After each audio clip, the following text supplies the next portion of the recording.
পরিবারের সুখের স্বপ্ন বুকে নিয়ে বিদেশের মাটিতে পা রেখেছিলেন পপি আক্তার, কিন্তু সেই স্বপ্ন গুঁড়িয়ে দেয় নির্মম বাস্তবতা।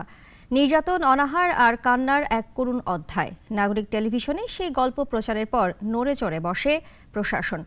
অবশেষে মায়ের অপেক্ষার প্রহর শেষ, ফিরে এসেছে মেয়েটি। ঘরে ফেরার সেই গল্প জানাচ্ছেন জিহাদুল ইসলাম। আমি আমার আম্মুর আমাদের বোনের পাশে রাখতে চাই, কোথাও যাইতে দিব না। দুঃস্বপ্নের রাত পেরিয়ে ফিরে এসেছেন পপি আক্তার। সন্তানরা মায়ের কোলে ফিরে মিলেছে প্রাণের স্পন্দন। বৃদ্ধা মায়ের মুখেও খুশির ঝলক। আমার পাশে হেরা আসিল দেখা আমি আমার সন্তান ফিরে পাইছি, আর নাহলে আমি জীবনেও আমার সন্তান ফিরে পাইতাম না, বুঝছেন। এখন আমি অনেক খুশি হয়েছি আপনাদের কাছে, এটাই আপনাদের কাছে আমি ধন্যবাদ। ২৮ জানুয়ারি নাগরিক টেলিভিশনের সংবাদ প্রচারের পর সৌদি আরবে নির্যাতনের শিকার পপি আক্তারকে দেশে ফেরানোর উদ্যোগ নেয় প্রশাসন। গৃহকর্তার ছেলে দায়িত্ব নিয়ে পপির দেশে ফেরার খরচ বহন করেন। আমার মারতো, খাওয়ান দিত না, কথা কইতে পারতো, আমার ফ্যামিলির সাথে কথা কইতে দিত না, একটু কথা কইলে ওই ধরে মারতো। তার ছেলে ফেরিয়ে দিছে, তার ছেলে এই বাসায় থাকে না, উনি এই বাসায় থাকে না, উনি বিয়ে করছে তো উনি আলাদা থাকে, অনেক দূরে থাকে, ঠিক আছে।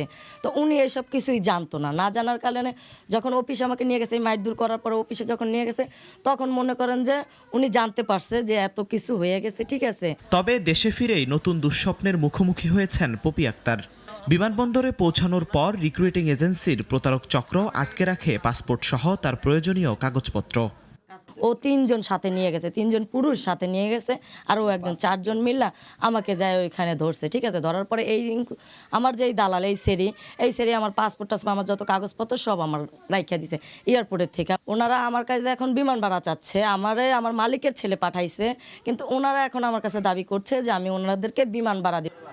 একদিকে প্রবাসে নির্যাতন, অন্যদিকে দেশে ফের প্রতারণার শিকার এই গৃহবধূ। জিহাদুল ইসলাম, নাগরিক, ঢাকা।